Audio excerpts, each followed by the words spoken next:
Let us all pause for a 1 minute of silent prayer.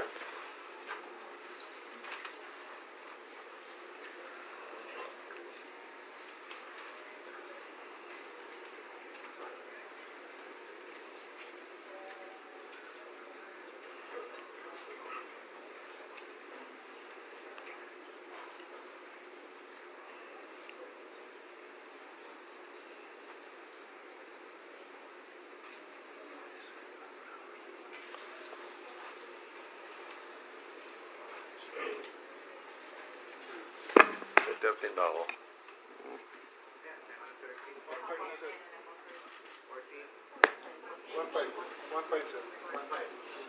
Thank you. Secretary, you please call the roll. Roll call of members.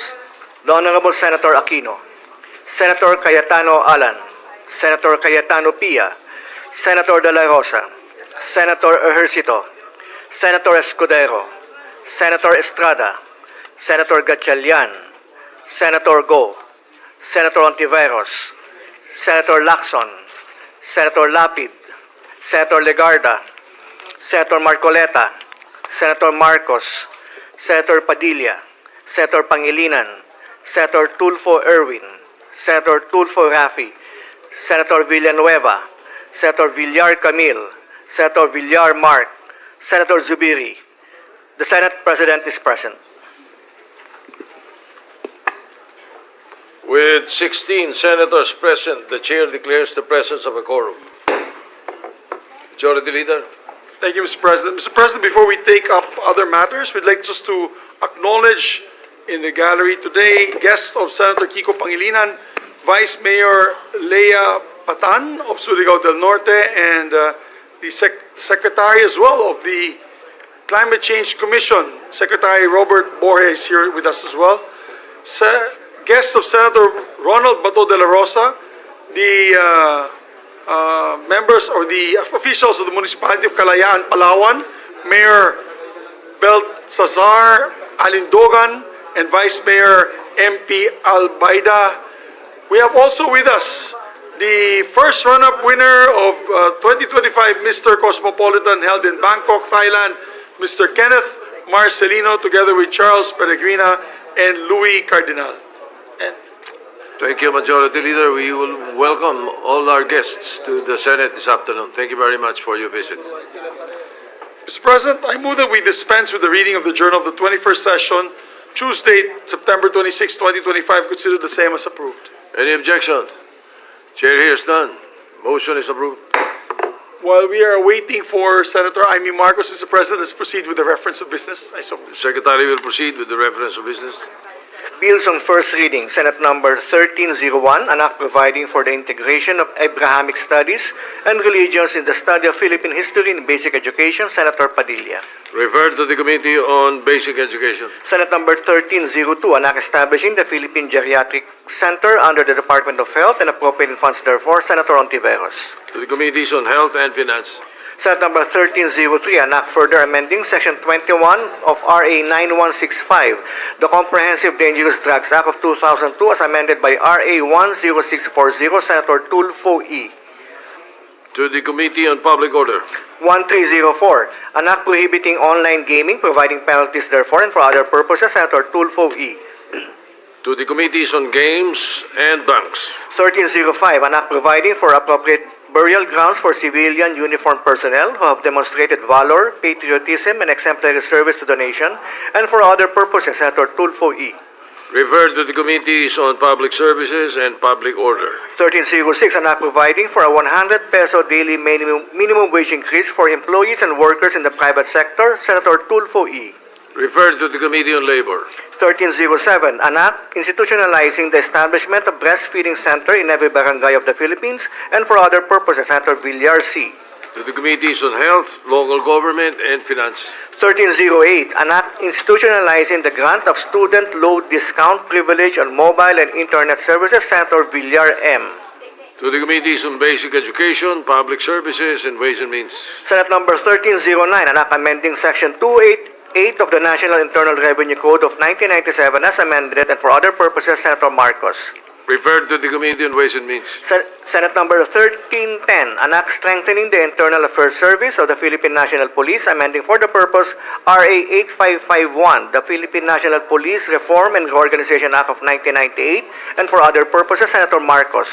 To the Committees on Public Order and Finance. Senate Number 1311, an act expanding the PhilHealth outpatient coverage on dialysis and renal replacement therapy, and for other purposes, Senator Marcos. To the Committees on Health and Finance. Senate Number 1312, an act strengthening the National Nutrition Program, amending for the purpose RA 11037, the Masustansyang Pagkain para sa Batang Pilipino Act, appropriating funds therefore, and for other purposes, Senator Aquino. To the Committees on Basic Education, Agriculture, and Finance. Senate Number 1313, an act declaring a parcel of land located in the municipalities of Maria Aurora, Baler, San Luis, and Dingalan in the province of Aurora, and Bongabon, province of Nueva Ecija, a protected area with the category of protected landscape under the National Integrated Protected Area System, to be referred to as the Aurora Memorial Protected Landscape, providing for its management, appropriating funds therefore, Senator Villar C. To the Committees on Environment and Finance. Senate Number 1314, declaring a parcel of land located in the municipalities of President Manuel A. Rojas, Katipunan, and Sergio Osmeña in the province of Zamboanga del Norte, a protected area with the category of protected landscape under the National Integrated Protected Area System, to be referred as the Mount Gutom Protected Landscape, providing for its management, appropriating funds therefore, Senator Villar C. To the Committees on Environment and Finance. 1315, an act declaring a parcel of land located in the municipality of Sultan Naga Dimaporo in the province of Lanao del Norte, a protected area with the category of protected landscape and seascape under the National Integrated Protected Areas System, to be referred to as the Sultan Naga Dimaporo Protected Landscape and Seascape, providing for its management and appropriating funds therefore, Senator Villar C. To the Committees on Environment and Finance. Senate Number 1316, an act expanding the application of the proceeds of the Special Education Fund, amending for the purpose Sections 235 and 272 of RA 7160, the Local Government Code of 1991, and for other purposes, Senator Aquino. To the Committees on Local Government, Basic Education, Ways and Means, and Finance. 1317, an act institutionalizing the Teacher in Every Barrio program, establishing a scholarship and incentives programs, appropriating funds therefore, and for other purposes, Senator Aquino. To the Committees on Basic Education, Local Government, and Finance. Senate Number 1318, an act amending RA 11053, an act prohibiting hazing and regulating other forms of initiation rights of fraternities, sororities, and other organizations, and providing penalties for violations thereof, or the Anti-Hazing Act of 2018, Senator Tulfo R.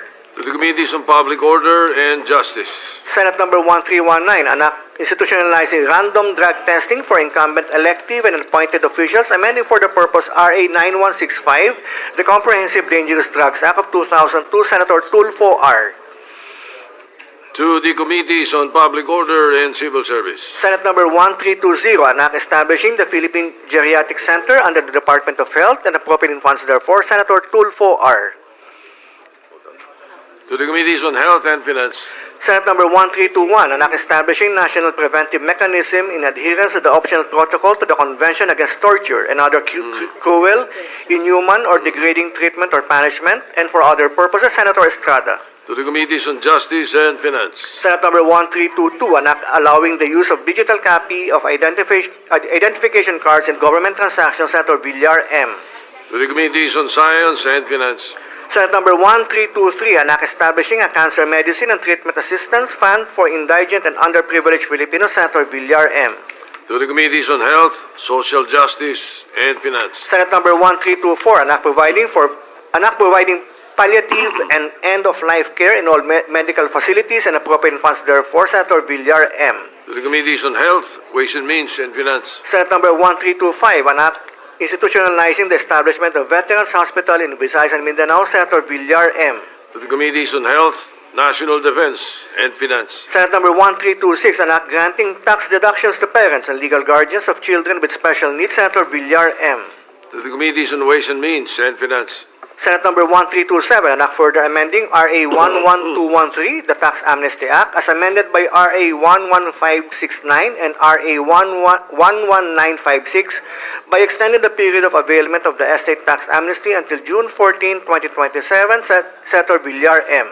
To the Committee on Ways and Means. Senate number 1328, an act mandating law enforcement officers to use body-worn cameras during law enforcement and special police operations, providing funds therefore, Senator Villar M. To the Committees on Public Order and Finance.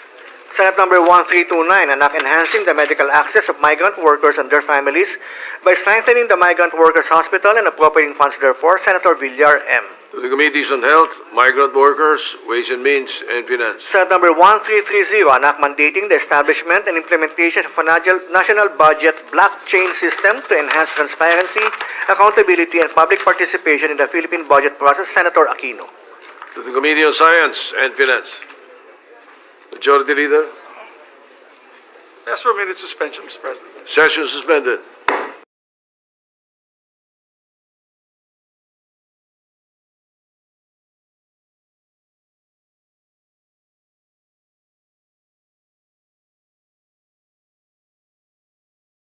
Mr. President, while we're waiting for the sponsor of the treaty, we'd like to recognize, if we may, Mr. President, with the permission of the body, our distinguished colleague, Senator Robin Hood Padilla, to avail of the privilege hour.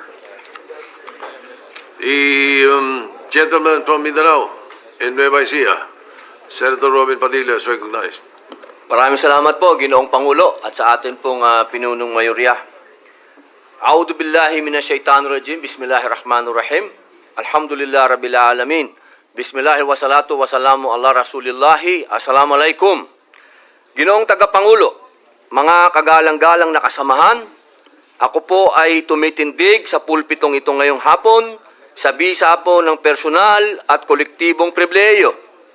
Tunay na nakapanlulumo po ang sunod-sunod na revelasyon ng kapalpakan ng isang pulutong at sindikato di umano sa DPWH. Sa halip na maging sandigan ng ating mamamayan na makapagbigay ng kinakailangang infrastructure laban sa matitinding kalamidad, naging bahagi pa po sila ngayon ng problema. Kawalan ng malasakit sa serbisyo publiko at sa kapwa. Batid ko po na si bagong kalihim Vince Dizon na aking itinuturing na kaibigan at kasama ay patuloy na nagsusumikap na linisin ang hanay ng DPWH. Ako po ay nagpapasalamat sa kanyang agarang aksyon simula sa pagsisibak ng mga tinatawag niyang bad eggs. Nakipagpulong din po siya sa mga dating kalihim ng kagawaran upang humingi ng gabay. Gayunpaman, batid ko din po na napakalaki ng hamon na kanyang hinaharap.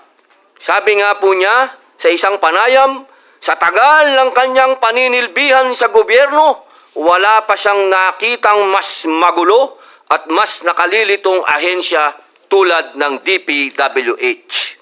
Ginoong Pangulo, sa ganitong sitwasyon, maituturing na natin isang klase ng kalamidad ito at nangangailangan ng kagyat na aksyon habang nagsasagawa ng investigasyon at paglilinis. Higit pa na hindi natin maaaring tanggalin ang mga proyekto ng flood controls dahil ang ulan at pagbaha ay mananatiling bahagi ng ating realidad. Kaya po ngayong araw na ito, nais ko lang pong mag-focus sa pagmungkahi ng posibleng kagyat na solusyon. Isang rescue operation, sagipin ng taong bayan sa baha, sagipin ng inang bayan sa talipandas na sistema at sabuatan. Noong unang privilege speech ni Senator Ping Lacson ukol sa korupsyon sa flood control programs ng bansa, iminungkahi ko po na pag-aralan ang posibilidad na iatas sa Armed Forces of the Philippines ang pagpapatupad ng flood control projects.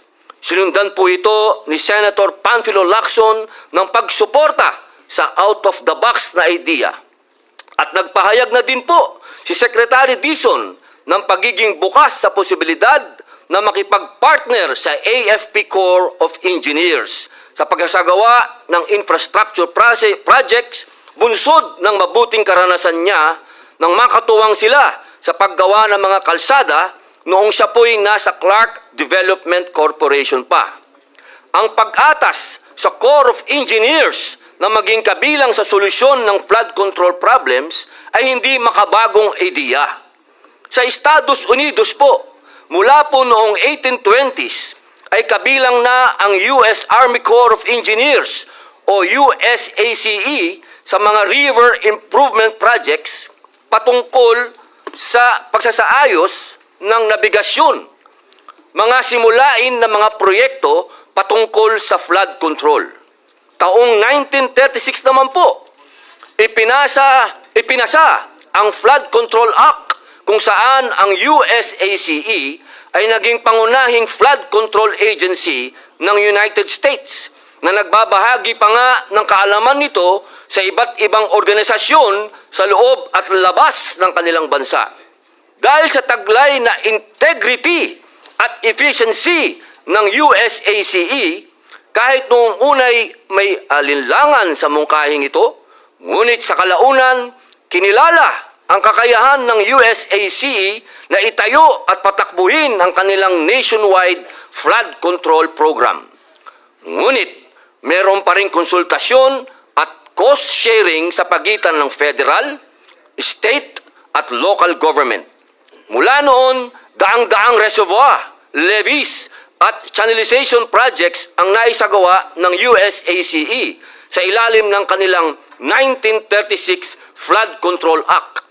At ang mga proyektong ito ay nakaprotekta na nga ng buhay at mga ari-arian, nakatulong sa paglago ng mga bayan at sa pangangalaga ng mga rural farmlands. Bagamat marahil ay nag-evolve na po ang flood control programs ng US sa kasalukuyang panahon, hindi maikakaila ang naging ambag ng tapat at mahusay na serbisyo ng kanilang Corps of Engineers na nooy pinagtitibay lamang na programa. Sa puntong ito, hindi ko po mapigilang dado sa combat engineering, kundi maging sa mga proyekto ng gobyerno na sumusuporta sa national and community development goals ng bansa. Nabanggit ko na po noong nakaraan na ang AFP ay may karanasan na sa pagtatayo ng mga health center, farm-to-market roads, mga paaralan, rural electrification projects, barangay water system, at marami pang iba. Isang halimbawa pa po, ang mga airport development projects na isinagawa ng AFP-COE sa mga taong 2020, 2021, at 2022. Bagamat hindi po ito mga flood control projects, ipinakita ng mga ito ang kakayahan ng AFP-COE na magsagawa ng malakihan at mahalagang proyekto.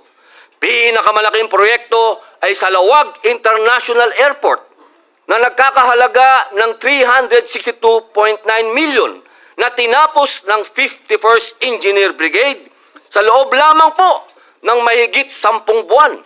Mahigit pa sa halagang ito ang pinapatalo di umano sa kasino ng mga tiwaling engineer ng DPWH. Yan pong Cotabato Airport Development Project na isinagawa ng 54th Engineering Brigade na may approved budget for the contract o ABC na 158.6 million. 124.4 million lang po ang naging contract amount niyan. May savings pa. Ganon din po sa Vegan Airport Development Project na isinagawa ng 350 feet Aviation Engineer Wing, yung extension of runway project na may ABC na 67.9 million. Ang actual na contract amount ay 60.4 million lamang. Meron na naman pong savings. Sa gitna po ng mga usapin na sumisira ng tiwala ng taong bayan sa pamahalaan, nananatili po ang AFP na isa sa mga ahensya na may mataas na trust at satisfaction rating. Katunayan nga po nitong Hulyo lamang, ayon sa tugon ng masa nationwide survey ng Okta Research, ang AFP po ay may 81% trust rating at 82% satisfaction rating. Mission-driven, disiplinado at matapat, yan ang hanay ng ating mga kasundaluhan, kabilang ang AFP-COE. ang ating AFP ay nagsisilbi bilang isa sa mga pangunahing katuwang ng pamahalaan tuwing may sakuna, mapabagyo, pagbaha o lindol, pandemya man yan. Ang AFP ay isa sa mga unang rumiresponde upang magbigay ng agarang tulong sa mga apektado.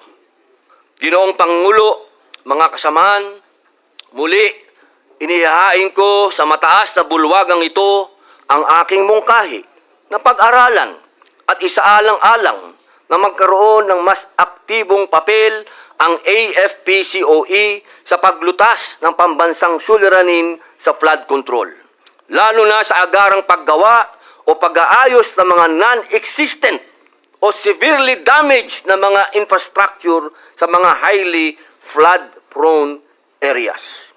Gayunpaman, pinapaubaya ko po pa rin sa ating mahal na Pangulo bilang Commander-in-Chief ng Sandatahang Lakas at pinuno ng sangay ng executive, gayon din sa bagong talagang DPWH Secretary, DND, AFP, at iba pang ahensya ng pamahalaan ang pag-aaral at pagpapasya sa mungkahing ito. Sapagkat tulad ng nangyari sa USACE, kung madadagdagan ng tungkulin ang AFP-COE, marami po kakailanganin ding mga karagdagang kagamitan, tauhan, kaalaman at kakayahan. Ipinagkakatiwala ko po sa inyo ang masusing pag-aaral ng mungkahing ito. Ginoong Tagapangulo, ako po ay isang reserve officer katulad po ni Senator Mick Subiri na may ranggong Lieutenant Colonel sa Philippine Army. Nauunawaan ko po ang pangunahing tungkulin ng Sandatahang Lakas ay ang protektahan ang Estado at ang mamamayan at tiyakin ang soberenya at integridad ng pambansang teritoryo.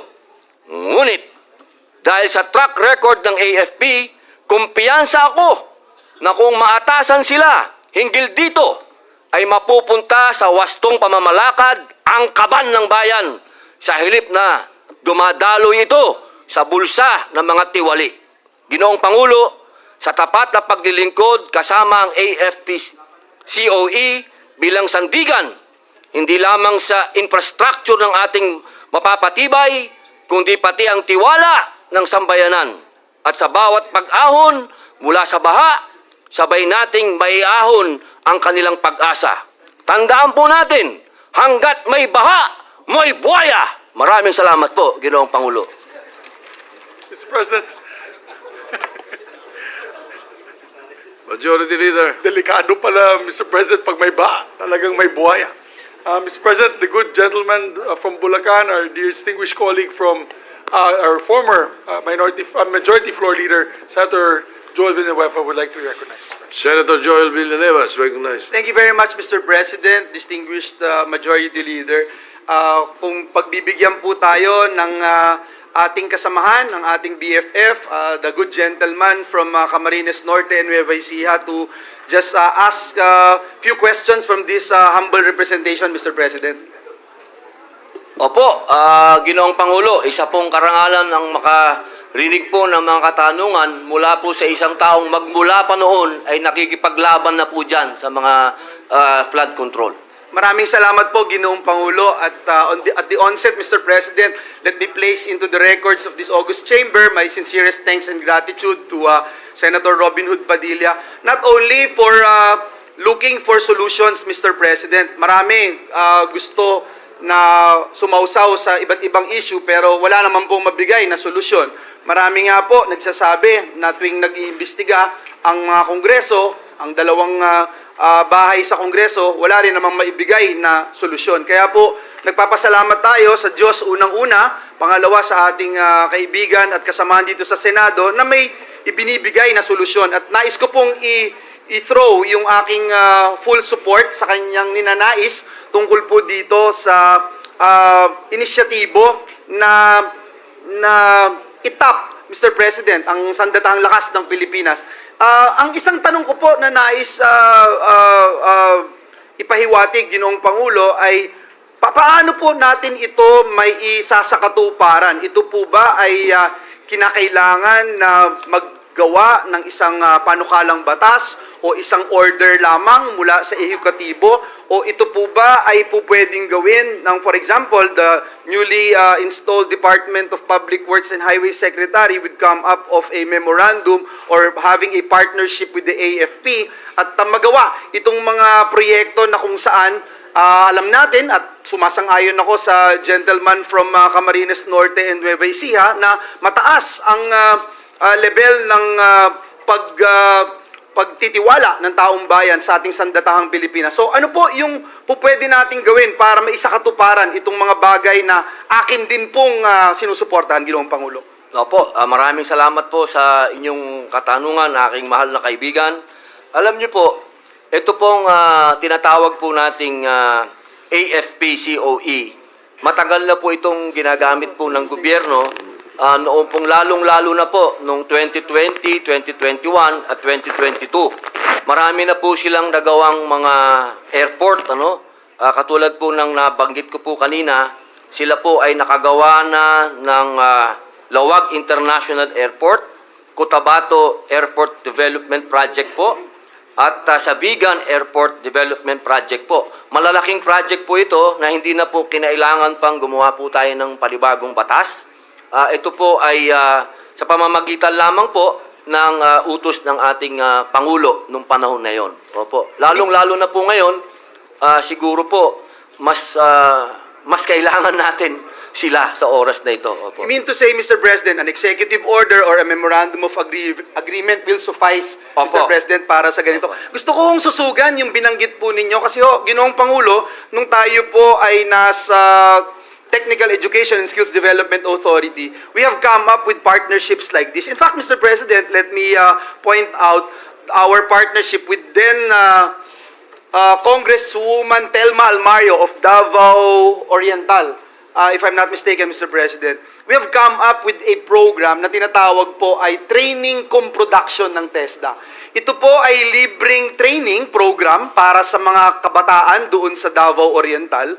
At pagkatapos habang tinetrain sila, for example, sa construction, bricklaying for instance, gumagawa po sila ng classroom doon po sa Davao Oriental. Maaaring hindi po kasing galing o kasing bilis ng mga hina-hire na certified worker, construction worker dahil syempre may learning curve pa po eh. Pero ang kagandahan po, kahit na mas tumatagal yung panahon para sa training program, ang nangyayari po, nagkakaroon ng pagsasanay, natututo yung mga kabataan. And while they are learning, Mr. President, at the end of the program, nung training cum production ng TESDA, sila po ay nase-certify. So, ibig sabihin, ito pong mga bata na na-train ay binibigyan ng sertifikasyon. So, parang nagkaroon sila ng diploma o yung national certification ng TESDA that has become a passport for employment not only here in the Philippines but even abroad. So, Ginoong Pangulo, nakikita ko po na napakaganda ng panukala ng ating kasamahan at pwede pong bigyan ito ng kaukulang national certification from TESDA. For example, Mr. President, if the AFP personnel would be given a task for rescue operations, for instance, meron din po ng mga courses sa TESDA.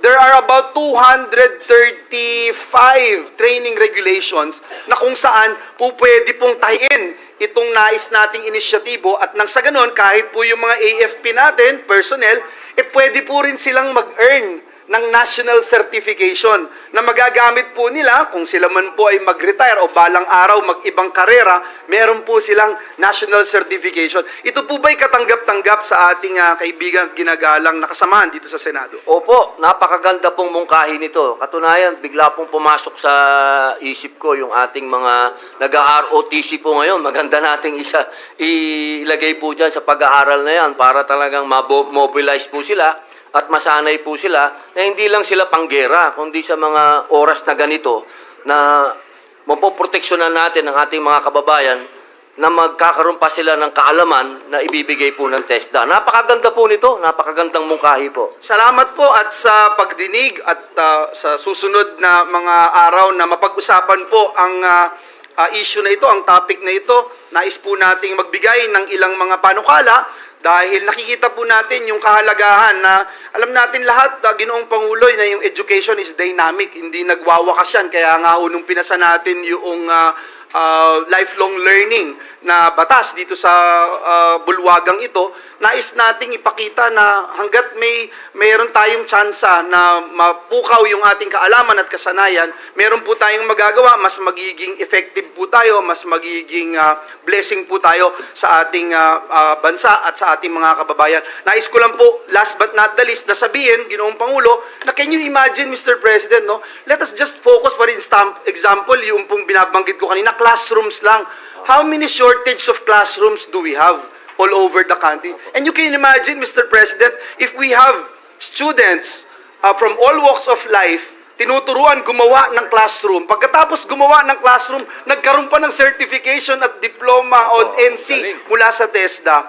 Diba, hindi lang po yung tipid ang pinag-uusapan natin dito, Ginoong Pangulo. Skill. I am very sure yung billions of pesos na matitipid ng pamahalaan, lalo na yung mawawala sa korupsyon, napakalaki. But just the same as the gentleman from Camarines Norte and Nueva Ecija already mentioned, yung skills and empowerment that we are giving to our people, priceless po yan. So muli, maraming salamat, Ginoong Pangulo, sa ating kaibigan at kasamahan dito sa Senado, Senator Robin Hood Padilla, for taking my questions, and I am in full support of his advocacies. Thank you, Mr. President. Thank you, dear colleague. Salamat po. Majority Leader. Mr. President, next to interpolate is Senator Rodante Marcoleta. I move that he be recognized. Senator Marcoleta is recognized. Maraming salamat po, Ginoong Pangulo. Sana po ay okay pa kay... Ginagalang Senator Rodante Marcoleta. Kasi ang mga tanong ko, maring hindi mo ikaligaya sapagkat... Basta pag wala pong wala nang baha, wala nang buhaya. Naunawaan ko po kasi ang pangangailangan ng mga measures kapag dumarating ang mga sakuna, lalong-lalo na po ang baha, na talagang wala naman pong kinikilalang tao yan o lugar, lahat sasagasaan po niya. Kaya naiisip po ninyo na maisalba natin ang ating mga komunidad, ang ating mga kababayan, kahit sa anumang paraan na mabisa. Yun po ba ang gusto nyo sabihin, Ginoong Pangulo? Opo, Ginoong Pangulo, kasi sa ngayon po, unang-una po sa lahat, maisalba. Kaya nga po tinatawag ko po na isang rescue operation to.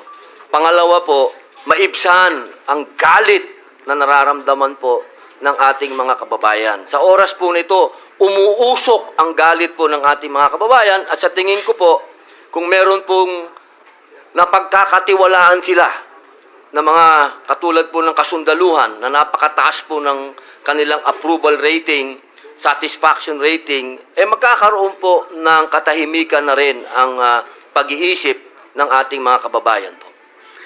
Tama po yung binanggit ninyo, Ginoong Pangulo, ngunit alam din naman po natin na kahit ano pong mga temporary measures ang pwede nating gawin para lang ma-alleviate natin yung suffering ng ating mga kababayan, ang tawag nga po nila dyan ay mga palliatives o mga cosmetic measures.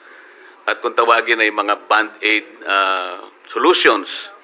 Pinakamabuti po kasi na talagang yung pinakaugat ng lahat ng ito kung bakit tayo bumaha ng ganito. At hindi nga natin masyadong makita pa kung gaano ang lawak talaga nito sapagkat nagsisimula pa lang nating tingnan talaga kung gaano talaga karami ang mga dispalinghadong mga flood control projects kung bakit bigla na lang rumagasa ang tubig sa ating mga kanayunan, mga komunidad. At talagang nakita natin lahat ng mga flood control projects na naipundar ng ating pamahalaan ay talagang ultimong nawasak at parang sinagasaan lahat. Ang tinutukoy ko pong ugat, Ginoong Pangulo, ay yung malawakan at malalim na korupsyon na nangyayari at namamayani na po sa ating pamahalaan.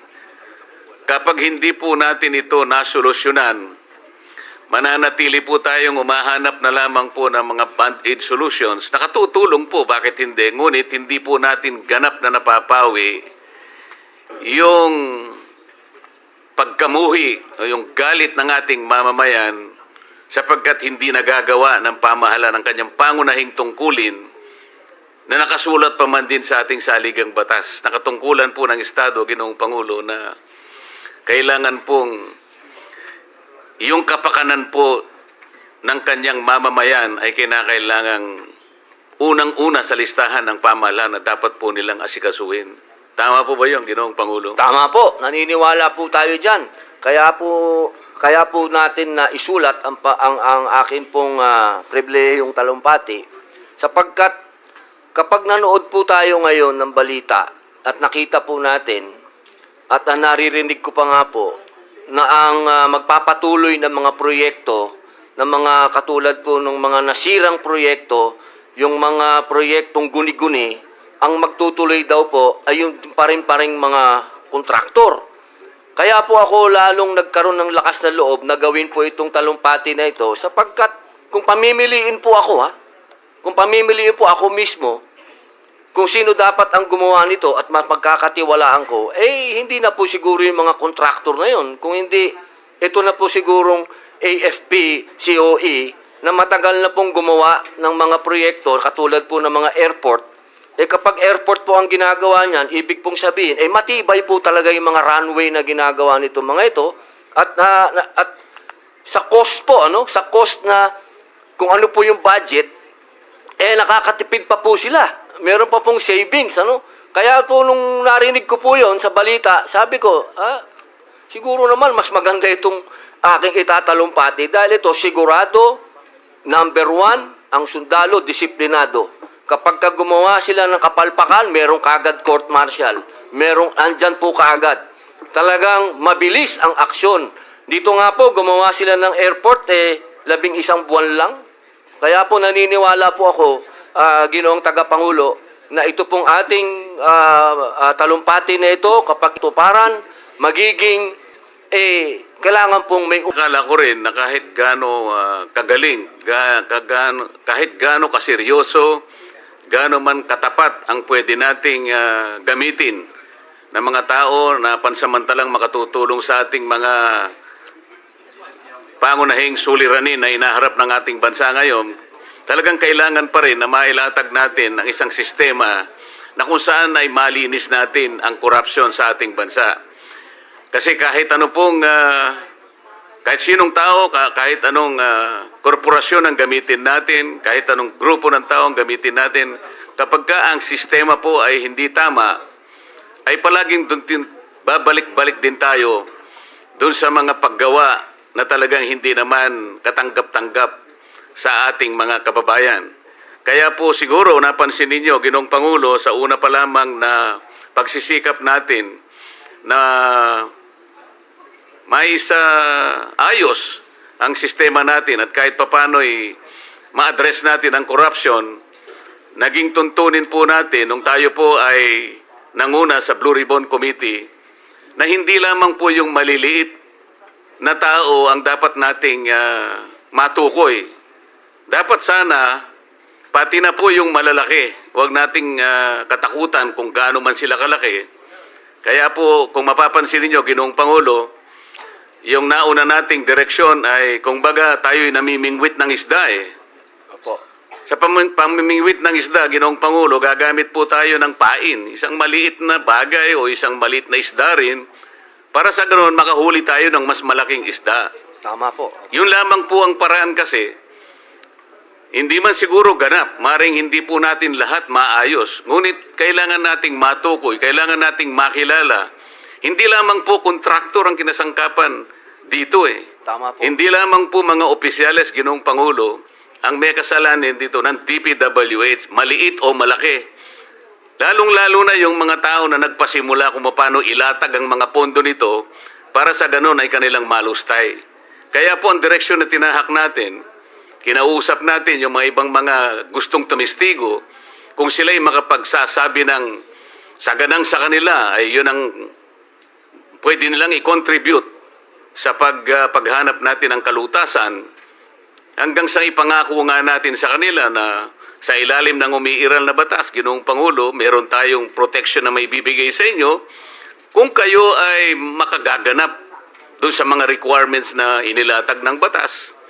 Kung halimbawa kayo'y makapag-apply at kayo naman ay susuriin kung talagang magiging karapat-dapat, okay kayo, matatanggap kayong witness, halimbawa, state witness, ay ganun po yung paraan na nilatag natin kasi hindi po madali na makatukoy tayo ng malalaki.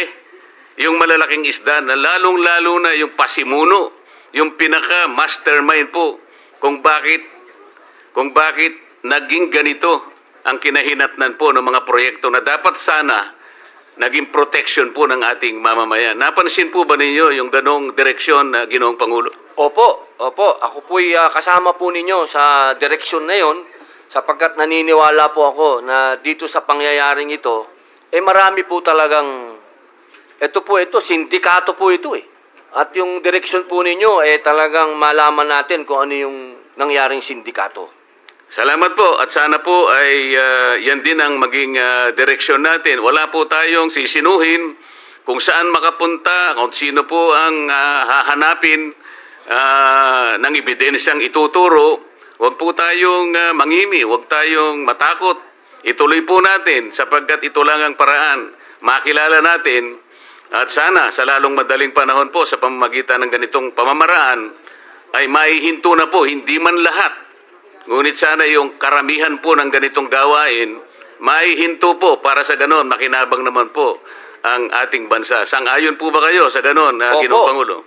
Opo, sang-ayon po tayo. Dapat na po talagang mabuwag yung mga yan. Opo. Maraming salamat po, Ginoong Pangulo. Maraming salamat, Senator Robin. At palagay ko, idol na rin kita ngayon. Salamat po.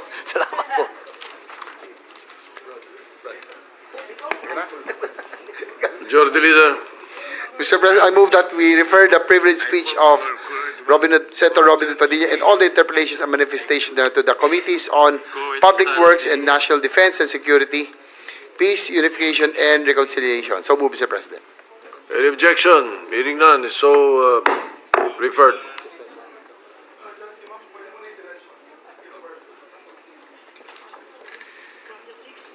Mr. President,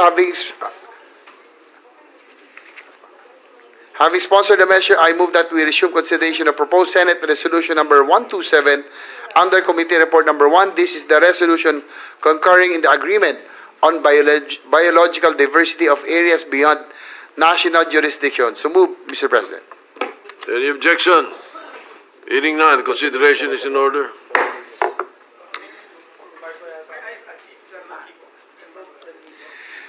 I move to open the period of interpellation and recognize sponsor, Senator Amy Marcos, and to interpellate Senator Francis Kiko Pangilinan.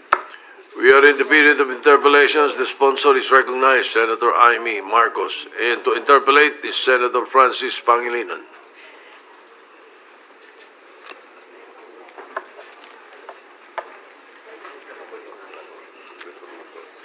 Thank you, Mr. President.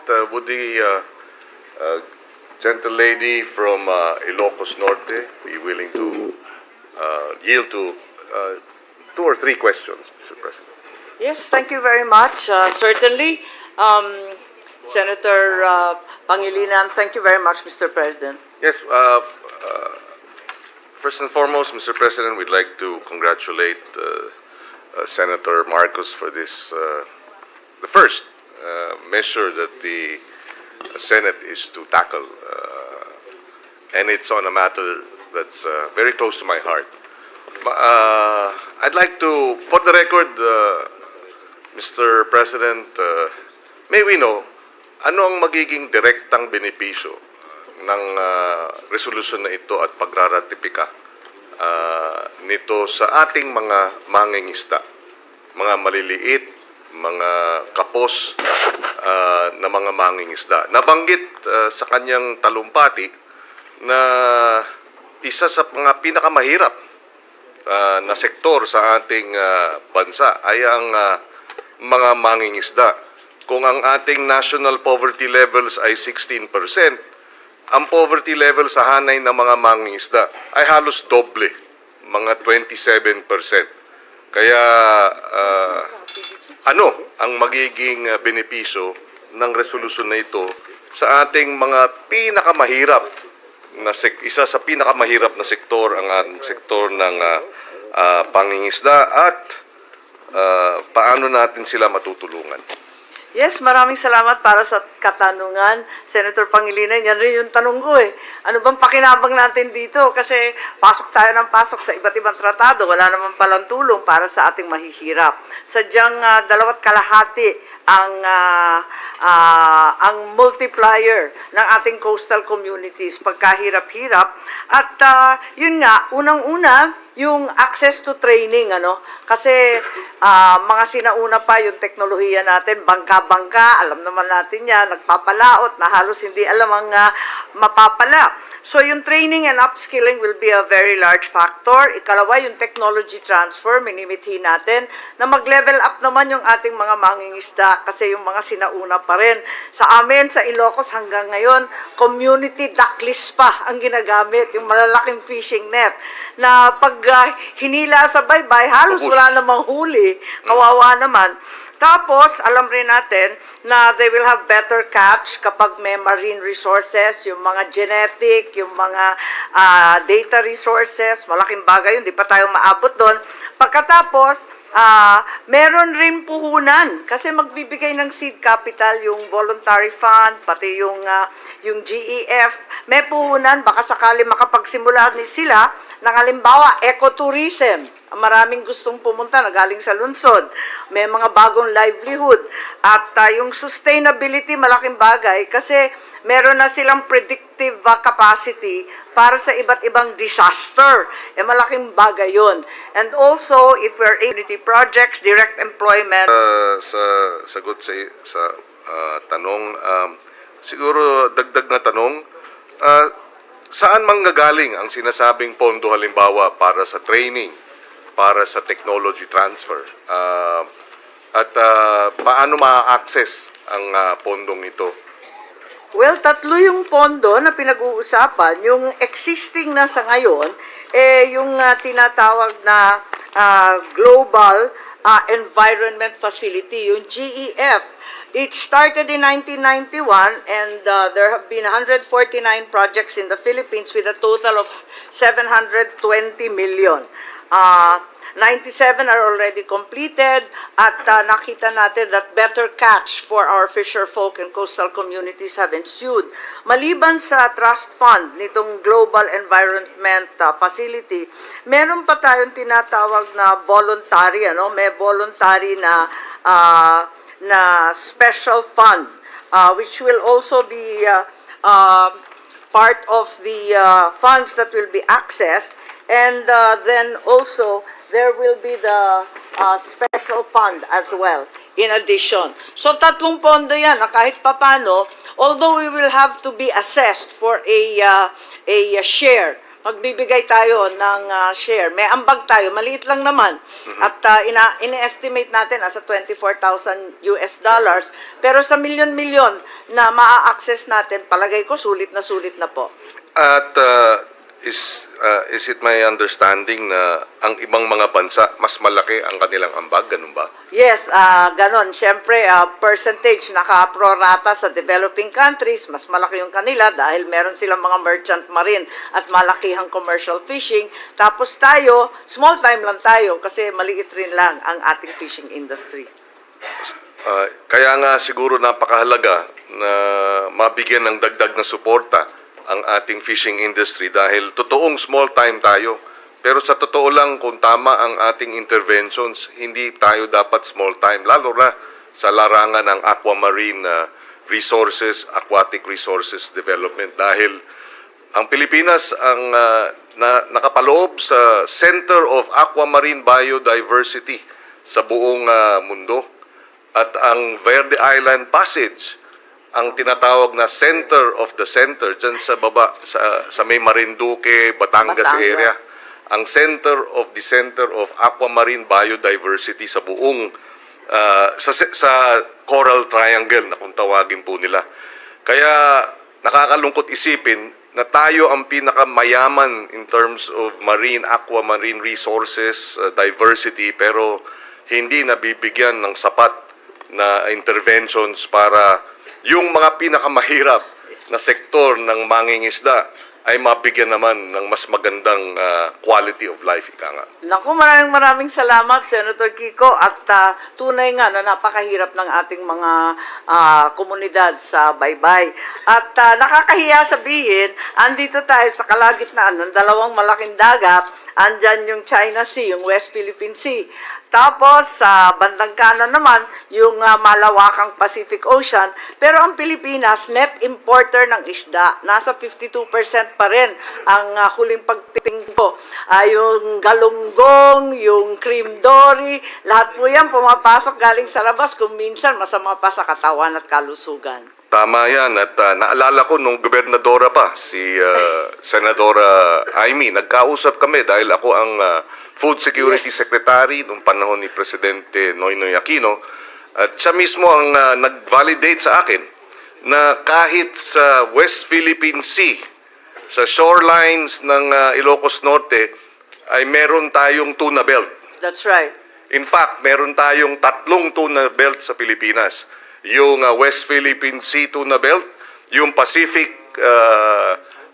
Ocean tuna belt, Yes. at yung Sulu Sea, Mindanao tuna belt. At nakakalungkot na ang Thailand na walang tuna belt. Sila ang number 1 exporter ng canned tuna sa buong mundo. At ang pakiwari ko, yung tuna na yun galing sa atin. Aray. Sabi nila galing sa international waters. So, pwede na sigurong maniwala kahit paano. Pero ang maliwanag, ang teknolohiya nila, ang kanilang mga vapor, pwede nang pagkahuli ng isdang tuna bago pa lumapag sa kanilang mga ports, canned na. In other words, may canning facility sa loob ng kanilang mga vapor. At wala silang tuna belt. Kaya malaki ang kailangan habulin ng sektor ng agrikultura at fisheries sa ating bansa. Meron nga akong isang kwento lang for the record na sabi nung isang magnunyog, nung namatay siya ay pumunta sa langit at sinabi niya kay Jesus Christ, Panginoon kong Diyos, araw-araw ako ay nagdadasal para mawala ako sa kahirapan. Hindi nyo sinagot. Bakit nyo hindi sinagot yung aking dalangin na matigil na ang kahirapan ng mga magnunyog? Ako rin ay mangingisda dahil nga kulang ang pagiging ang kita sa nyugan. Pero ganun pa man, hirap pa rin kahit ako'y nangingisda. Bakit? Ang sagot ng Panginoon, sabi nga, ang kwento, binigyan ko kayo ng 300 milyong puno ng nyug, 3 bilyong litro ng cocoa water, 15 bilyong coconut husk taon-taon. Anong ginawa ninyo? Kaya we welcome this treaty ratification. Perhaps one last request, if we may have a list and a description of the 149 projects that were undertaken in the Philippines, a global environment facility. Yes, the representatives of the DEN are here, Yes. and we'll certainly submit to your office as soon as possible. Thank you. Including the locations of those projects. Thank you very much for the opportunity to interpolate and have some clarifications on this agreement, this treaty. Maraming salamat, Ginoong Pangulo. Maraming salamat, Senadora Amy, sa pagkakataon. Thank you, Mr. President. Thank you, Senator Pangilinan. Majority Leader. I believe we have just one last interpolator, Mr. President. It's Senator Pia Cayetano. We're just looking locatives in the lounge. See, may we recognize Senator Dante Marcoleta. Senator Marcoleta is recognized. The GEF is the only one that's here. There's no one about where's the special fund and the voluntary? Where is it? It's not here. Thank you, Mr. President. Look for it. Yes Pwede po. pa? Pwede pa? Yeah, of course. Ang pinag-uusapan po natin dito, basahin ko po yung resolution ninyo, Opo. Your Honor. Resolution concurring in the agreement under the UNCLOS on the conservation and sustainable use of marine biological diversity of areas beyond national jurisdiction. That's right. Tama po ba na pinag-uusapan natin dito ay high seas? Yes, tama po. Ito yung tungkol sa ating mga high seas na hindi contiguous or ECC at saka yung underwater. So, high seas and underwater. Ang ibig sabihin po ng high seas, kagaya po ng aking pagkakaunawa, ay yung karagatan na walang estado ang may-ari. Tama po. Kumbaga, pag-aari ng nating lahat. Nating lahat. Hindi Ng exclusive humankind. kahit kaninong estado. Tama po ba yun? Yes, that's right Para po. lang po magkaroon ng konteksto yung ating Tama. pag-uusap. Ito ang Ginoong Pangulo. kaunahang tratado na may kinalaman sa high seas and the undersea Yun nga po. resources. Kasi po sa ngayon, yung mga karagatan na meron tayong claims, kagaya po ng ating territorial sea, kagaya po ng ating continental shelf, kagaya po ng ating exclusive economic zone, hindi po natin 100% na nakakamit ang biyaya na nandyan sapagkat meron tayong sigualutan sa bansang China. Tama po ba, Ginoong Pangulo? Yes, tama po yun. Although this is limited to the high seas and the underwater, meron tayong binabanggit na kinakailangan ng environmental impact assessment kahit sa ating mga contiguous and exclusive economic zones. So at least nakakatulong po ito. It provides us with another platform, another legal framework to protest. Yung nakaraang linggo, narinig po natin, 3,500 hectares ang balak gawin ng China na nature reserve sa tinatawag nilang Huangyan Island. Pero pag tinignan mo, yung Huangyan Island na yan, Scarborough Shoal.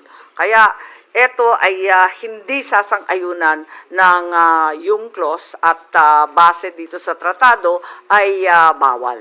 Yan nga po yung aking susunod na itatanong sa inyo. Pinremis ko lamang po doon sa hindi natin ma-maximize ang ating marine resources. Kaya nga po ba tayo nagpupunta na lang sa high seas? Sapagkat hindi nga natin magamit-gamit ang kung ano yung saganang atin, hindi naman natin na ma-maximize. Yun po ba yung naging dahilan kung bakit tayo po ay nagka-concur dito sa conservation ng marine resources outside our own territories o yung tinatawag na high seas? Yes, ang tratadong to na pirmahan noong 2023 pa. So, hindi pa ganun katindi ang sigalot sa West Philippine Sea.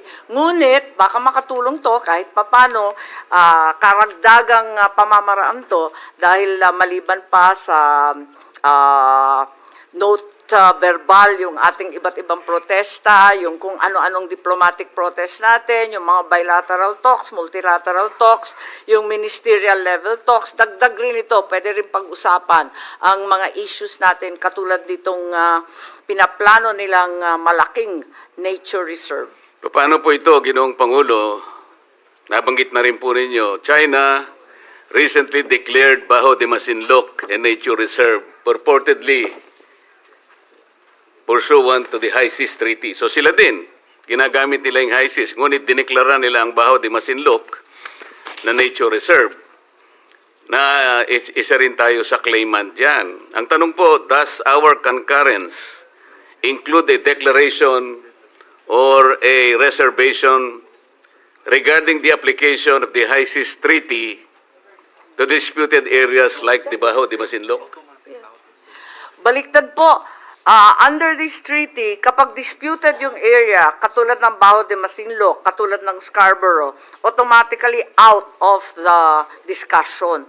Doon sa Implementation and Compliance Committee, sa ilalim ng Article 55 nitong agreement, bawal na bawal po yun at hindi talaga pag-uusapan. So ang sagot po nyo ay no. No. Kung no po, halimbawa, should the Philippines also declare marine reserve areas in the Kalayaan Island Group, for example?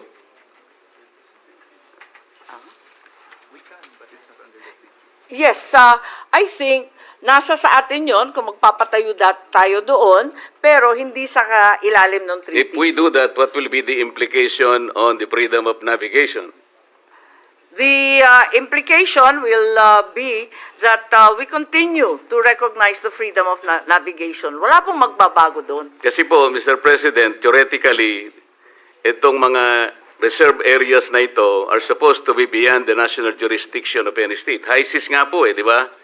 Yet there appears to be a scramble to carve marine reserve areas in the South China Sea. Kaya tingnan po natin yun kung ano magiging implication nun. Well, Bago tayo mag-concur, di ba?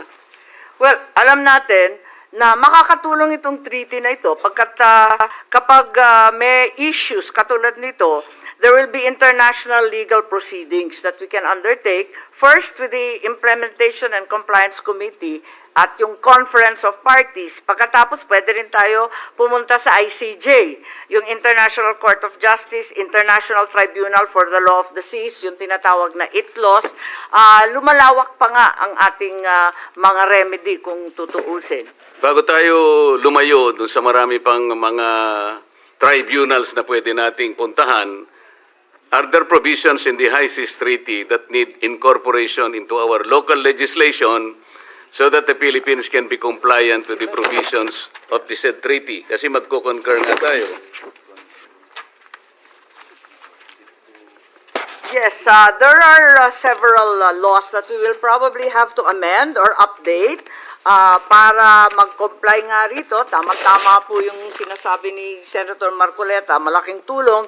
Kapag naamyendahan po natin ang PD 1586, ito yung nagtatag ng Philippine Environmental Impact Statement System to align it with the obligation under this treaty, yung BBNJ, for the state party to ensure that our domestic process will be equivalent to the international process. Ikalawa, yung bill po na hindi napasa para maging batas, yung Blue Economy Law.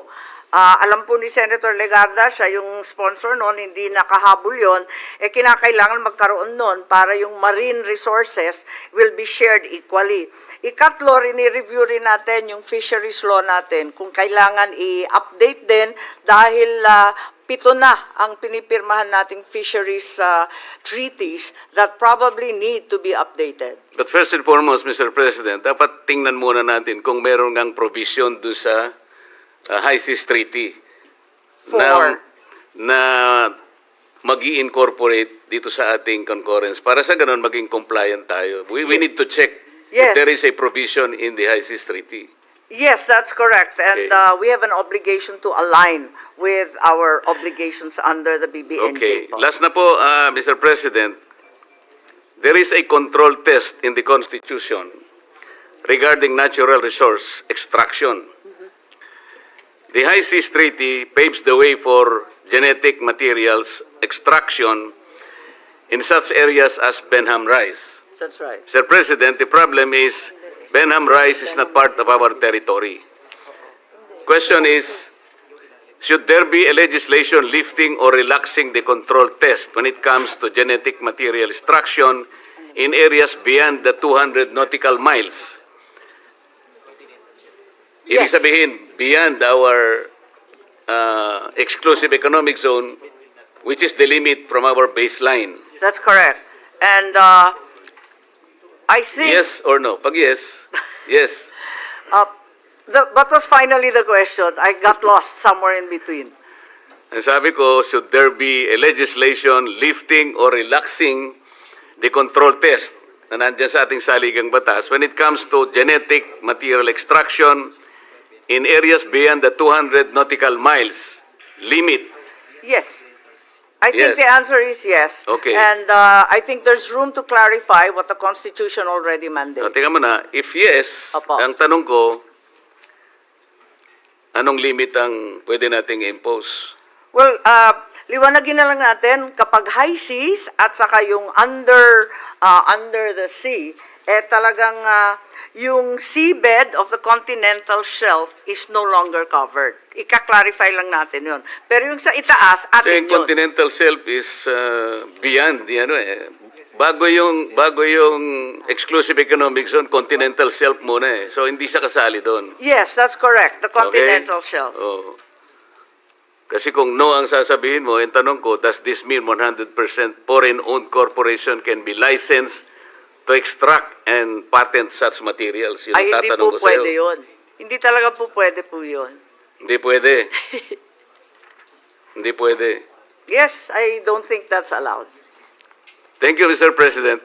Thank you, Madam, for your very candid answers. Yes, Thank you. to clarify, the seabed of the continental shelf cannot be covered.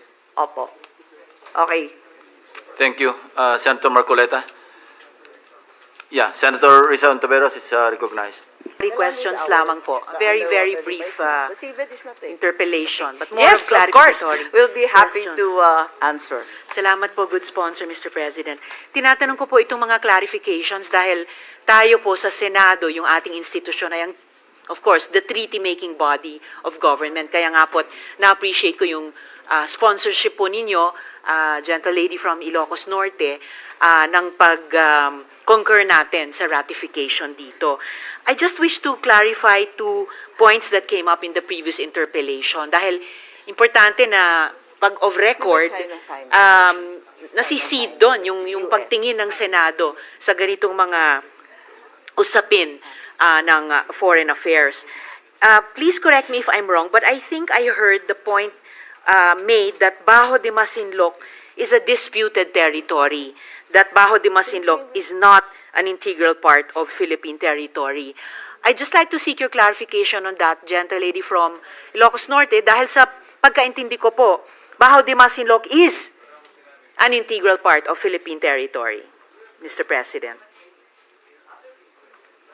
No, I don't think there was any statement that the Bajo of Masinloc was not ours. It's quite definitely part and parcel of Philippine territory, and that's established as part of our baselines. However, it should be recognized that there are other claimants as well. Thank you, gentle lady. I stand corrected and I'm glad I appreciate especially yung paglilinaw na iyon na ang Bajo de Masinloc ay integral na bahagi ng Philippine territory. And then just my last clarification, gentle lady from good sponsor, did I or did I not hear that Benham Rice is also not part of Philippine territory? Dahil sa pagkaintindi ko rin po, it is officially part of the Philippine continental shelf, granting our country sovereign rights over its seabed and subsoil once again, I for have natural to be, resource once exploitation again, and I have exploration. to be Yes, very gentle lady. emphatic. The Benham Rice is part of the sovereign territory of the Republic, and in fact, we have renamed it to Philippine Rice. Yes. Thank you very much, good sponsor. At maraming salamat din po, Mr. President. Oh, yeah, okay. Thank you, Senator Risa Ontiveros.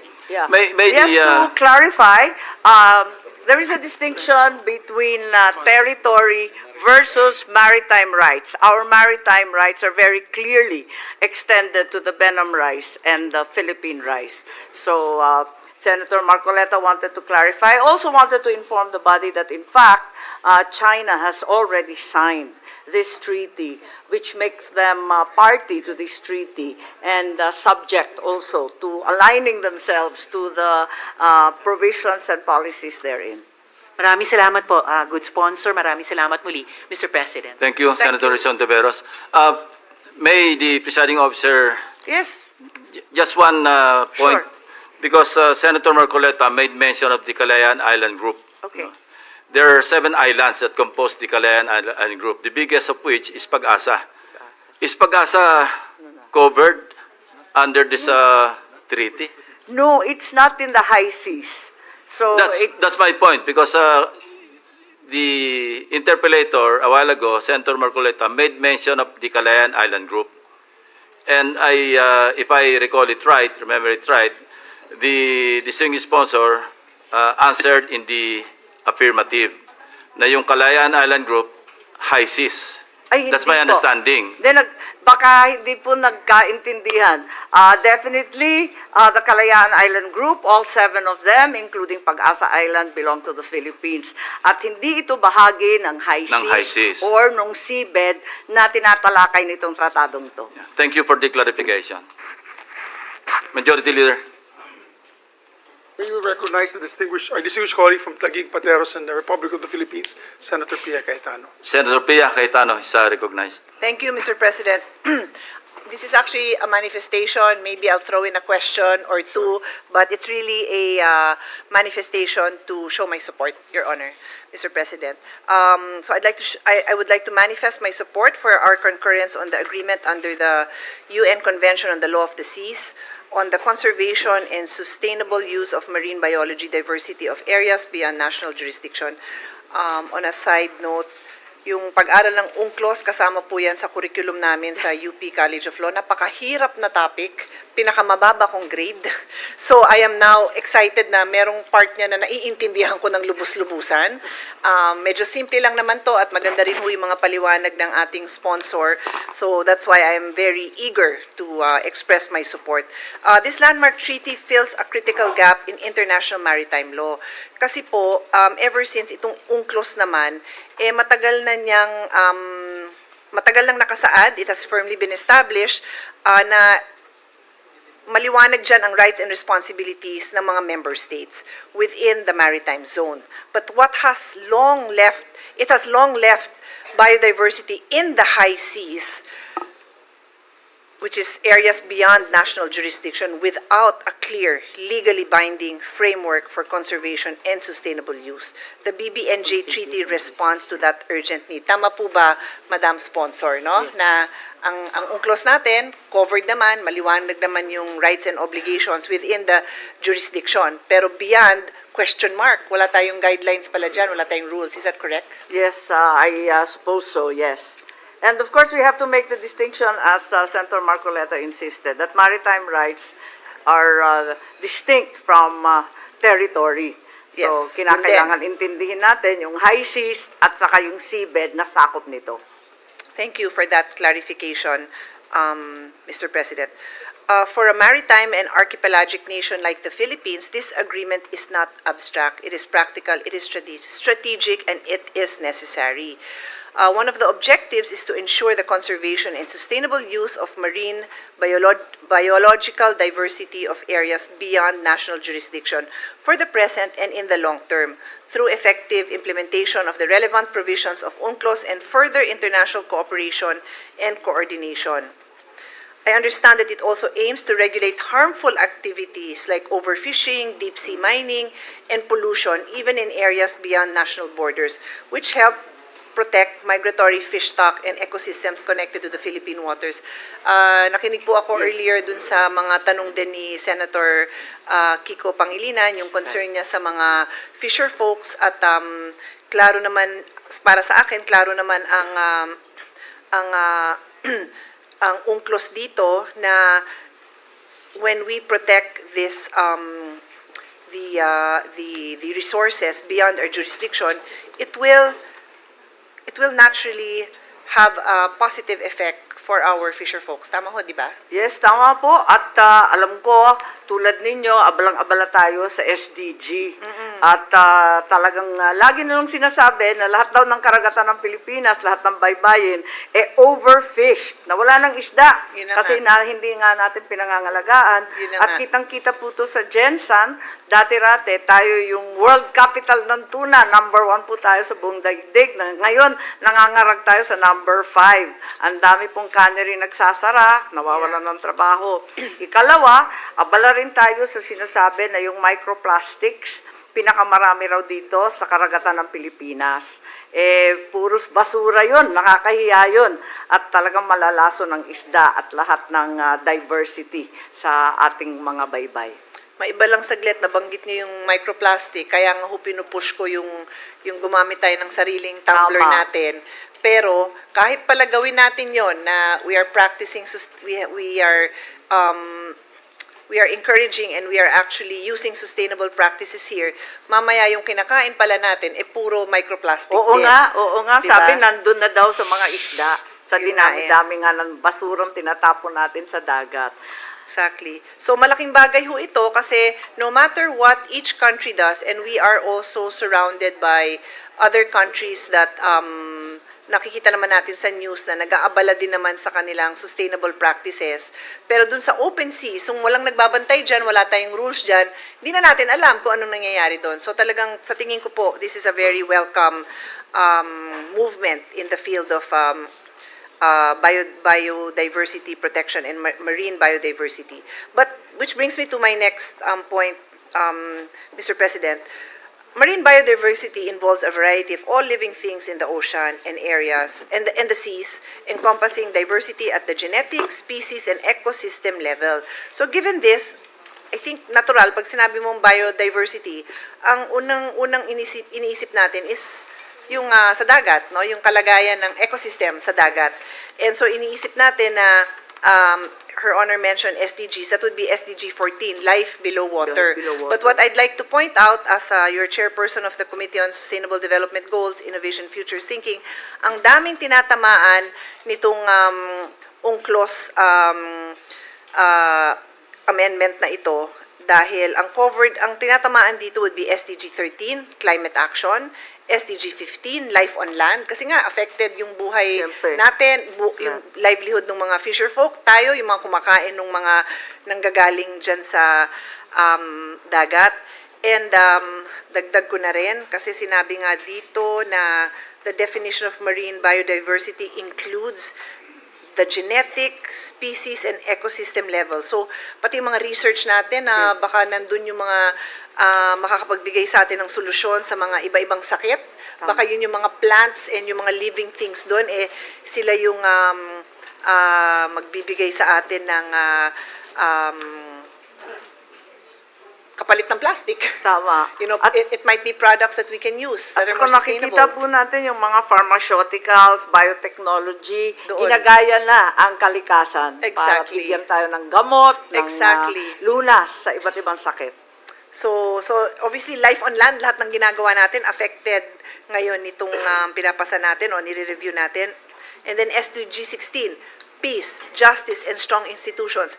Kasama nga ho kayong ba't nag-aaway-aaway ang mga bansa dahil nga your resources are yan na ang iyong kayamanan. So kung may lalamang dyan, porque mas malaki ang bansa, porque mas maraming malalaking barko, or mas nag-i-invest sa research, at least this will provide some rules on how we can also engage and also maximize these resources that belong to all of us.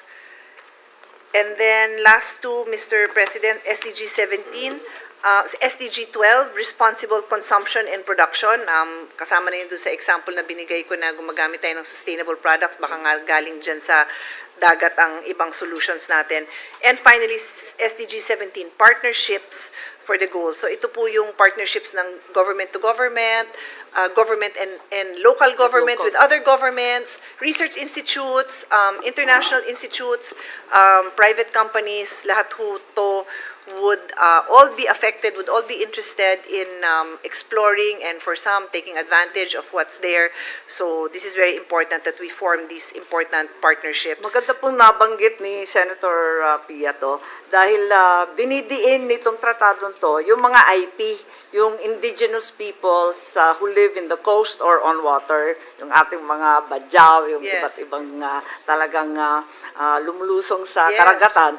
Meron silang mga knowledge, meron rin silang mga data, meron rin silang impormasyon na kailangan galangin at protektahan. Tama. So this will also, what Her Honor is saying, if I understand correctly, is that as those who are able exploit these resources, meron din ngayong guidelines na magbibigay protection sa mga kapareho natin na mga kababayan na they live near the water and they have traditions and customs and livelihood that need to be protected. Yun ho yun. Yes, that's right. And we can also derive techniques, protective efforts, and different technology from them. May mga IP technology na ginagaya na po ngayon. Thank you. So with that, Your Honor, I reiterate my support for our concurrence on the agreement under the UNCLOS on the conservation and sustainable use of marine biological diversity of areas beyond national jurisdiction. Thank you so much to the sponsor for patiently answering my questions. Thank you. Thank you very much, Senator Cayetano. Thank you. Majority Leader? Yes, thank you very much, Mr. President. No other member wishes to interpolate the measure. I move to close the period of interpolations. Is there any objection? Hearing none, the period of interpellation is hereby terminated. Mr. President, I open to, The period of amendment is open. I believe the good sponsor has an amendment, Mr. President, for her. Kindly proceed, distinguished sponsor. Thank you very much, Mr. President, Majority Leader. I have a single amendment in the title of the resolution so that it should read concurring in the ratification. Dagdag lang po, ratification of the. And then the rest will be agreement under the United Nations Convention on the Law of the Sea on the conservation and sustainable use of marine biological diversity of areas beyond national jurisdiction. So, yun lang po ang isang amendment. Is that a motion? Yes, Mr. President, I move to approve her motion, Mr. President. Senator Pangilinan is Yes, recognized. Senator Pangilinan, I'm sorry, Mr. President, I didn't see him raise. Nations, oo. Here. Yes, just a clarification on the amendment, with the permission of, if the senator from Ilocos Norte is willing to. Yes, it was just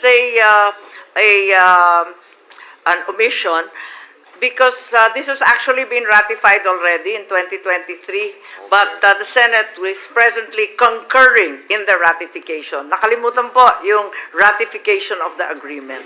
Okay, so this was ratified Oo, in 2023 oo. by the, By the President, I believe. Tama? The President, no? Yes. okay, and therefore the Senate And then is concurring and with then the it has to ratification. proceed to the Senate for concurrence because it's a treaty, as we know.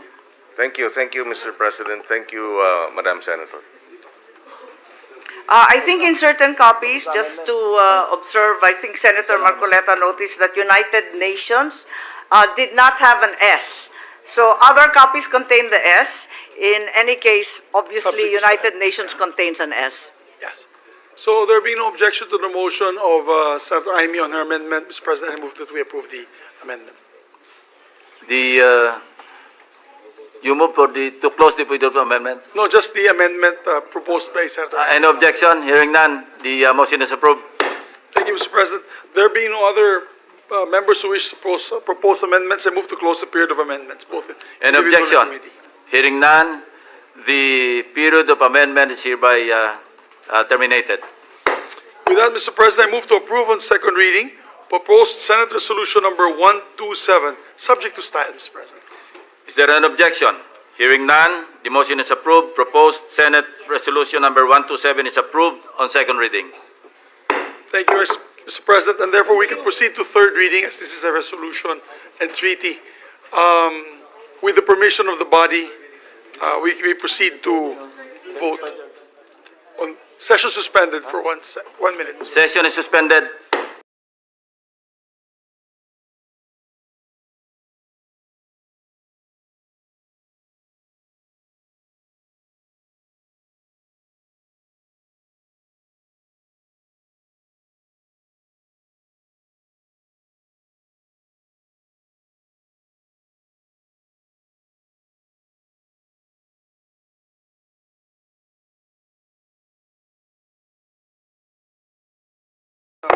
Thank you very much, Mr. President. With the consent of the body, upon consultation with our minority leader, I move to suspend the rules of the Senate, specifically Rule 36, Section 101, to allow the immediate consideration and approval of third reading of proposed Senate Resolution number 127.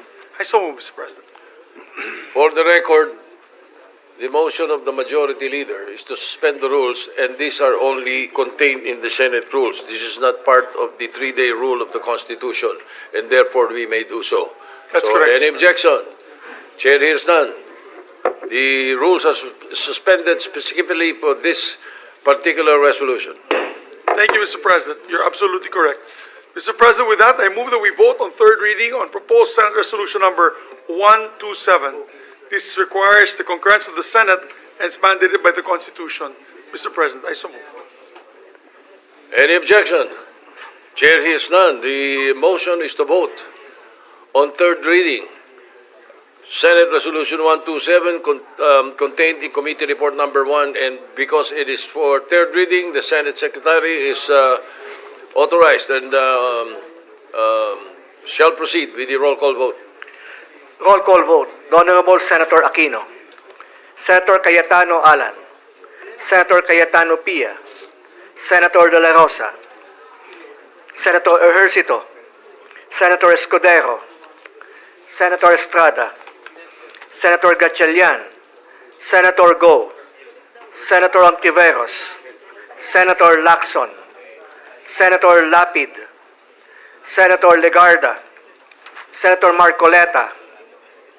Senator Marcos. Senator Padilla. Senator Pangilinan. Senator Tulfo Erwin. Senator Tulfo Rafi. Senator Villanueva. Yes. Senator Villar Camille. Senator Villar Mark. Senator Zubiri. Senate President Soto III. Affirmative. Yes, and affirmative on myself as well, Mr. President.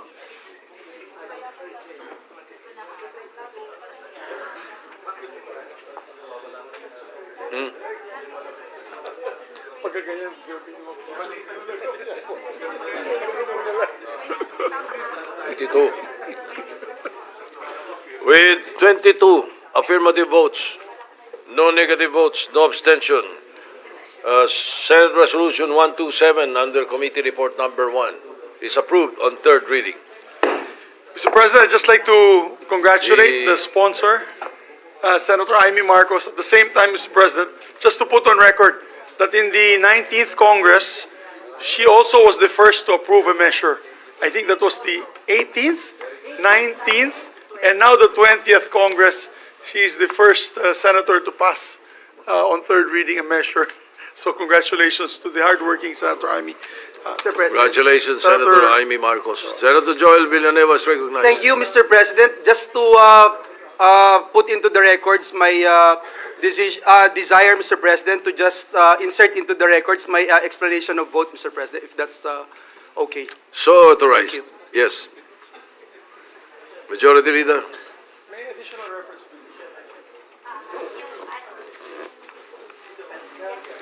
Mr. President, I believe there's additional reference of business. May move to additional, for the additional. Secretary will proceed with the second additional reference of business. Additional reference of business, messages of the President of the Philippines. Letter of His Excellency President Ferdinand R. Marcos Jr. dated 12 September 2025. Returning without signature the Consolidated Senate Bill number 1470, House Bill number 11372. An act strengthening the mechanism for land use development and infrastructure planning and budgeting for state universities and colleges. Amending for the purpose Republic Act number 11396, otherwise known as the SUC's Land Use Development and Infrastructure Plan, LUDIP Act. Pursuant to Section 27, Paragraph 1, Article 6 of the 1987 Constitution. The veto message states in part, earmarking 25 billion annually over a fixed period of 5 years, or a total of 125 billion disregards the annual budget deliberations, budgetary priorities, and other policy goals. Appropriating such a huge amount for projects that are as yet identified may needlessly lead to wasteful spending, and worse, follow the path of fraudulent contracts that now plague the bureaucracy. End of quote. Yes. You said unidentified, right? Yes. All right. All right. So refer to the Committee on Rules. Letter of His Excellency President Ferdinand R. Marcos Jr. dated 12 September 2025. Returning without signature the Consolidated Senate Bill number 2895, House Bill number 11539, an act amending Republic Act number 10591 as amended, otherwise known as the Comprehensive Firearms and Ammunition Regulation Act, pursuant to Section 27, Paragraph 1, Article 6 of the 1987 Constitution. The veto message raises concerns about, number 1, the removal of the mandatory ballistic identification requirement for locally manufactured firearms, replacing it with photographic documentation. Number 2, the increase in the allowable ammunition per firearm from 50 to 500 rounds for regular license holders and up to 5,000 rounds for licensed sport shooters. And number 3, the streamlining of the permit to carry firearms outside residence, including extended validity and exemptions from threat assessment for certain professions, which may dilute the safeguards under Republic Act number 10591. Referred to the Committee on Rules. Majority Leader. Thank you very much, Mr. President. Mr. President, just a reminder to our colleagues that on Monday, instead of today, Mr. President, on Monday, we'll have an all-member caucus. As soon as we start session, we can do that, or we can do it earlier, Mr. President. What is the pleasure of our Senate President? We can do it at 2 p.m. or after we start, Mr. President. So we can make the announcement. It's better that we do that after the roll call. Okay, Mr. President. So we'll have an all-member caucus. Yes, everyone after will be roll call. present, and it will be, we will be convening at 3 p.m. Okay, Mr. President. Thank you. Well, we have no other matters, Mr. President. With that, I move that we... okay. My apologies, Mr. President. Medyo mahina yung stop ko sa pagbigay ng mga other matters. Hindi binibigay sa atin on time.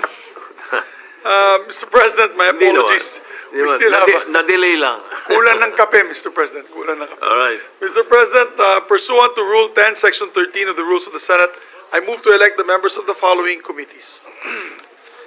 All. Okay. For the Committee on... Wait. For the Committee on Games and Amusements, we, of course, the chairperson, Senator Erwin Tulfo. Members are the Erwin vice... Tulfo. Erwin Tulfo. Thank you. Muntik na mapunta kay Rafi. Vice Chairperson, Senator Christopher Bongo, Senator Bato de Rafi Tulfo, Senator Mark Villar, Senator Lito Lapid, Senator Kiko Pangilinan. We're still waiting for the members of the minority, and of course the Deputy Minority Leader and all the 3 ex-officio members, Mr. President. Any objections? Chair hears none. The enumerated names are hereby elected into the President, Committee on Games and Amusement. Committee on Games. Mr. President, I move to elect the members as well of the Committee on Higher Technical Vocational Education. First and foremost, of course, the chairperson is Senator Lauren Legarda. The vice chairpersons are Senator Bam Aquino, Senator Win Gatchalian, of course, the 2 deputy majority leaders, Senator J.V. Ercito, Senator Risa Ontiveros, members on the part of the members of the minority, Mr. President, and of course, Senator... The names are hereby elected into the Committee on Higher Technical and Vocational Education. Mr. President, I move that we elect the members of the Committee on Public Order and Dangerous Drugs, the Chair de la Rosa, Senator Christopher Bongo, the Deputy Majority Leader, Senator Risa Ontiveros, Senator Joel Villanueva, and the 3 ex-officio members. Any objection? Hearing none, enumerated names are hereby elected into the Committee on Public Order and Dangerous Drugs. Mr. President, I move that we elect the members of the Committee on Social Justice, Welfare, and Rural Development. The chairperson, of course, is Senator Erwin Tulfo. The vice chairperson, Senator Christopher Bongo, Senator Amy Marcos, and the 2 deputy majority leaders, Senator J.V. Ercito, Senator Risa Ontiveros. The members of the party majority, Senator Lapid, Senator Gatchalian, and Senator Pangilinan. We're still waiting for the minority members, Mr. President, but the deputy minority leader is also here to By elected into the Committee on... I move that we elect the members. Of course, the chairperson is Senator Rodante Marcoleta, and the members are Senators Kiko Pangilinan, Senator J.V. Ercito, Senator Ontiveros, Senator Christopher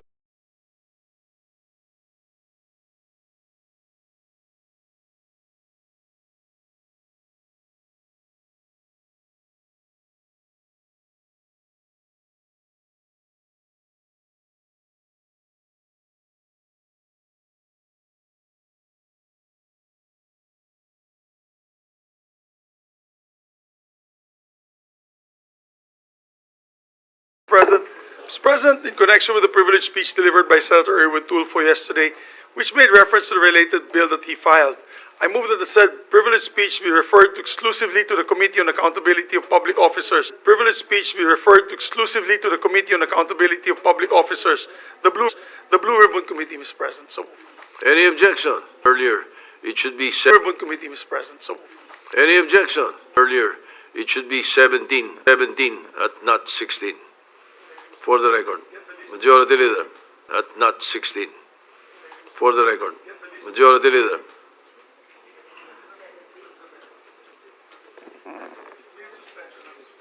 Session suspended.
Mr. President, we may proceed to elect the members of the minority to the different committees. Mr. President, Yes, proceed. thank you, Mr. President. Mr. President, I move that we elect the part of the minority, the Committee on Agriculture, Food and Agrarian Reform, Senator Christopher Lawrence Go, Senator Robin Hood Padilla, Senator Amy Marcos, Senator Bato de la Rosa, Senator Marcoleta, and Senator Villanueva. So move, Mr. President. Any objections? Hearing none, the enumerated members' names are elected into the Committee on Agriculture. Mr. President, number one is Senator Christopher Bongo, Senator Bato de la Rosa, Senator Rodante Marcoleta, Senator Padilla, Senator Villanueva. I so move, Mr. President. Any objection? Hearing none, enumerated names are hereby elected into the Committee on Constitutional Amendments and Revision of Laws, of Codes, sorry. Mr. President, I move that we elect the members of the Committee on Culture and Arts. For the part of the minority, Senator Robin Hood Padilla, Senator Rodante Marcoleta, and the Deputy Minority Leader, as I mentioned, Senator Villanueva. So move, Mr. President. Any objection? Hearing none, enumerated names are elected into the Committee on Culture. Mr. President, I move that we elect as well members of the Committee on Economic Affairs. On the part of the minority, Senator Rodante Marcoleta, Senator Amy Marcos, Senator Robin Hood Padilla, and Senator Joel Villanueva as Deputy Minority Leader. What committee is this? Committee on Economic Affairs, Mr. President. Any objection? Hearing none, the enumerated names are elected into the Committee on Economic Affairs. Mr. President, on the part of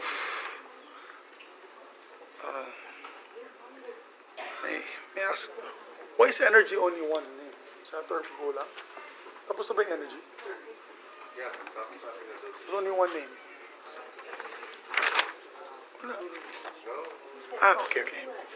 Yes, Mr. President, may we elect the members of the Committee on Energy, Mr. President, on the part of the minority, Senator Christopher Lawrence Go, Senator Jingo Estrada, Senator Amy Marcos, Senator Bato de la Rosa, Senator Marcoleta, and Deputy Minority Floor Leader, Senator Joel Villanueva. I so move, Mr. President. Any objection? Hearing none, enumerated names are elected into the Committee on Energy. Mr. President, I move that we elect as well the members of the Committee on Labor and Employment, Human Resource Development, on the part of the minority, Senator Christopher Lawrence Go, Senator Robin Hood Padilla, Senator Jingo Estrada, Senator Bato de la Rosa, Senator Rodante Marcoleta, and the Deputy Minority Floor Leader, Senator Joel Villanueva. I so move, Mr. President. Any objection? Hearing none, the enumerated names are elected into the Committee on Labor. Mr. President, I move that we elect the members on the part of the minority for the Committee on Public Works. They are Senator Christopher Bongo, Senator Amy Marcos. Into the Committee on Public Works. Mr. President, I move that we elect the members of the part of the minority on the Committee on Tourism. They are Senators Christopher Bongo, Senator Robin Hood Padilla, Senator Jingo Estrada, Senator Bato de la Rosa, Senator Marcoleta Rodante, and To the Committee on Tourism. Senator Joel Villanueva's minority, Deputy Minority Leader. Any objection? Hearing none, the enumerated names are elected into the Committee on Women. Representing the minority, these are Senators Christopher Lawrence Go, Senators Robin Hood Padilla, Senator Amy Marcos, Senator Bato de la Rosa, and Senator Joel Villanueva's Deputy Minority Floor Leader.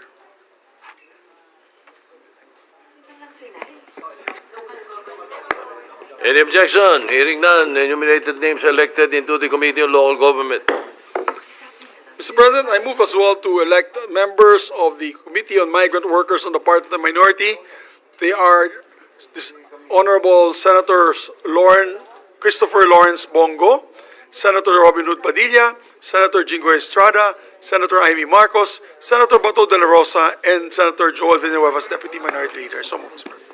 Any objection? Hearing none, the enumerated names are elected into the Committee on Migrant Workers.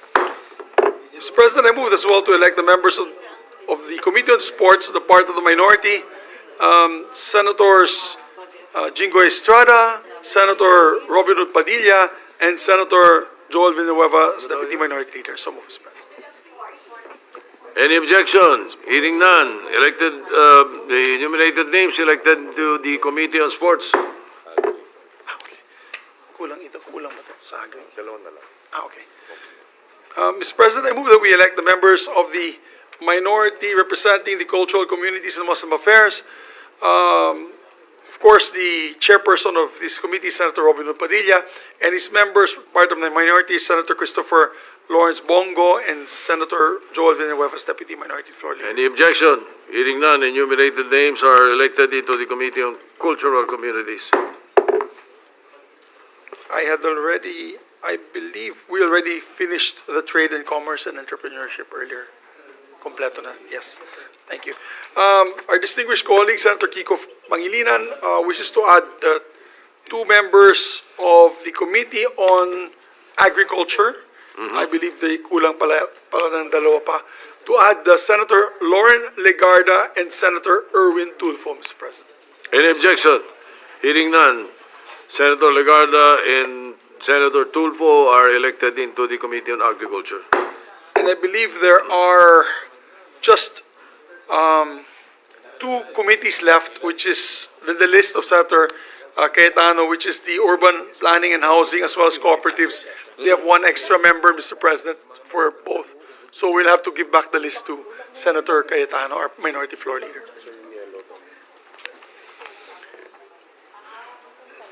Mr. President, I move that we elect the members of the Committee on Justice and Human Rights on the part of the majority. Of course, the chairperson is Senator Kiko Pangilinan. We're still awaiting his vice chairperson. We have the Deputy Majority Leader, J.V. Ejercito, and also the Deputy Majority Leader Risa Ontiveros. May I ask for a minute suspension, Mr. President? Session suspended.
Yes, Mr. President, I move that we elect the members of the Committee on Justice and Human Rights. The chairperson, of course, is Senator Francis Kiko Pangilinan. The vice chairperson is Senator Pia Cayetano, and our Deputy Majority Leader, Senator J.V. Ejercito, Senator Ontiveros, and Senators Bam Aquino and Senator Erwin Tulfo. So move, Mr. President. Any objections? Erwin or Rafi? Justice to justice. Yung sa si Rafi.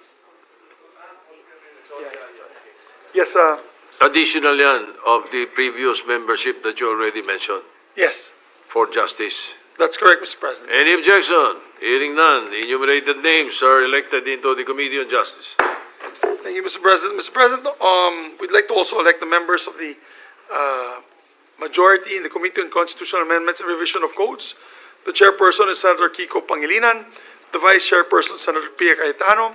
The deputy majority leader, of course, are Senator J.V. Ejercito and Senator Ontiveros. Then we have Senators Bam Aquino, Senator Rafi Tulfo, Senator Wing Gatchalian, Senator Lito Lapid, and Senator Lauren Legarda. Any objection? Hearing none. Enumerated names are additional into the Committee on Constitutional Amendments. That's it, Mr. President, for the moment, and then maybe on Monday we can already complete the lineups of all the committees so that they can start functioning and we can have some committee reports on deck, Mr. President. All right. In the meantime, we ask the Secretariat to provide the senators a copy, a clean copy of the all members list of all the different committees so that we will see if there are any vacancies Yes, Mr. or Ethics, Mr. President, ethics. anything. There might be an Yes, Mr. over President. membership. Yes, Mr. President. So we'll see to that on Monday. Aside from the inclusion of the journal, of course, that Yes, as Mr. you have manifested. All right. Anyway, Thank you, Mr. President. go ahead. The Secretary has been informed. May I move for 1 minute suspension, Mr. President, requested by Senator Legarda. Session suspended.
Thank you, Mr. President. With that and no other matters to discuss, I move that we adjourn session until 3 o'clock in the afternoon, Monday, September 22, 2025. Maraming salamat, Mr. President. Any objection? Hearing none. The session is adjourned until 3 o'clock in the afternoon of Monday, September 22, 2025.